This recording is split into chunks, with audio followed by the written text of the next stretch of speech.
Hola, buenas tardes. Yo les voy a hablar del síndrome de Takotsubo o también conocido como síndrome del corazón roto. Básicamente esto se va a traducir en una disfunción ventricular transitoria y esta la vamos a ver desencadenada por un episodio de estrés, ya sea emocional o físico, y pues además nos van a acompañar otras cosas como elevación enzimática, cambios electrocardiográficos y pues algunas características en la ventriculografía. Posteriormente, en su epidemiología vamos a tener que es más frecuente en mujeres que hombres con una relación 9:1. El 90% de nuestros pacientes van a ser mujeres posmenopáusicas con una edad promedio de 68.5 años. Además, como un factor de riesgo importante, tenemos la hipertensión arterial. Otra parte importante es que los desencadenantes van a estar diferenciados entre hombres y mujeres. En mujeres normalmente es por un estrés emocional y en hombres por un estrés físico. Algunos factores de riesgo que tenemos son los endocrinos, que pues básicamente el principal es la menopausia, ya que a mayor edad va a haber una disminución en los niveles de estrógeno, lo cual nos va a causar una disfunción endotelial y pues toda esta sintomatología. También tenemos factores genéticos como polimorfismos, factores psicógenos como depresión, ansiedad y pues algunos factores emocionales y físicos. He visto que a partir de la pandemia se ha relacionado por todo el estado inflamatorio y la tormenta de citocinas. Ahora, en cuanto a la fisiopatología, vamos a tener que se divide en dos fases. Básicamente, la primera fase está condicionada justamente después del estrés físico o emocional, lo cual nos va a activar las neuronas noradrenérgicas del tronco encefálico y posteriormente vamos a tener una liberación de norepinefrina, junto con la estimulación de todo el eje hipotalámico pituitario adrenal y pues vamos a tener como resultado un aumento del cortisol y de las catecolaminas, básicamente norepinefrina y epinefrina. La segunda fase va a estar dada por una cardiotoxicidad de pues toda esta sobreproducción de catecolaminas sobre el cardiomiocito y pues esto nos va a condicionar un aturdimiento miocárdico y la consiguiente isquemia por el microespasmo.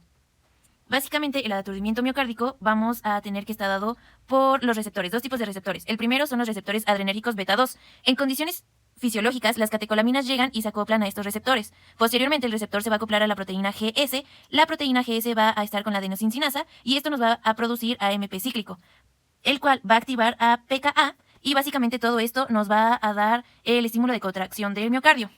Cuando los niveles de catecolamina son suprafisiológicos, la proteína GS, donde normalmente se acopla, se va a cambiar por una proteína GI. En este caso es inhibitoria. Va a inhibir todo este proceso, lo cual nos va a dar un inotropismo negativo. Por lo tanto, la contracción del miocardio no va a ser igual, va a ser menor.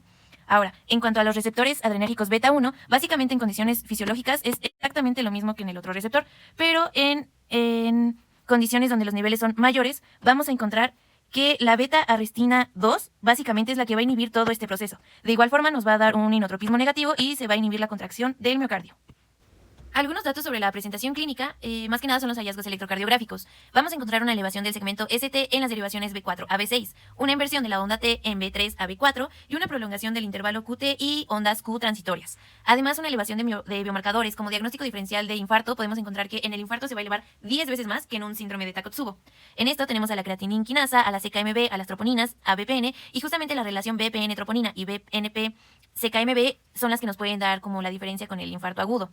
Además, en la presentación clínica, en el cuadro, vamos a tener un dolor precordial leve a moderado, un síncope y disnea. En cuanto a los criterios de diagnóstico, esto básicamente se debe de basar en los criterios de Mayo. El primero es que existe una discinesia de los segmentos medio del ventrículo izquierdo con o sin compromiso apical, esto no importa. Además, una ausencia de enfermedad coronaria obstructiva, nuevas anormalidades en el electrocardiograma o justamente una modesta elevación de troponinas. Y en el número 4, una ausencia de feocromocitoma o miocarditis aguda, que pues básicamente estos podrían ser algunos diagnósticos diferenciales. Ahora, aquí tenemos un ejemplo de un paciente con síndrome de Takotsubo y del lado izquierdo podemos observar su electrocardiograma. Justamente aquí está la parte de la elevación de los segmentos ST. Los podemos observar en las derivaciones B2, B3, B4 y B5. Posteriormente, del lado izquierdo, tenemos un ecocardiograma. En la parte apical, aquí del ventrículo izquierdo, podemos observar una cinesia que justamente se presenta en sistolia. Posteriormente, en la imagen B, tenemos un progreso de 2 semanas donde ya no muestra una zona de asinesia, lo cual quiere decir que la recuperación fue buena. Posteriormente, en la letra C y en la letra D vamos a tener una resonancia magnética cardíaca. Lo que básicamente nos sirve este estudio es para confirmar la existencia de edema.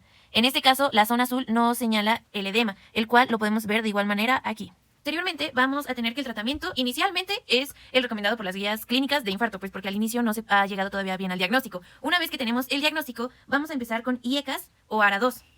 Posteriormente vamos a administrar beta bloqueadores, antiplaquetarios y, por ejemplo, en el caso de la anticoagulación, esta debe de ser profiláctica, sobre todo para pacientes con disfunción ventricular severa, y se debe de administrar heparina subcutánea o intravenosa. Los diuréticos y la nitroglicerina se va a reservar a los pacientes que tengan edema pulmonar y pues vamos a tener algunos beta bloqueadores de acción corta para justamente pacientes hipotensos que no tengan insuficiencia cardíaca. Además, pues se debe de valorar si es candidato a tener un dispositivo de asistencia ventricular. Por último, vamos a tener las complicaciones. Las más frecuentes es insuficiencia cardíaca aguda, insuficiencia mitral y shock cardiogénico. Normalmente estos pacientes suelen tener una recuperación muy rápida y suele ser benigna. Sin embargo, en el 22% de nuestros pacientes vamos a encontrar alguna complicación. Y pues básicamente eso sería todo. Muchas gracias. Hasta luego.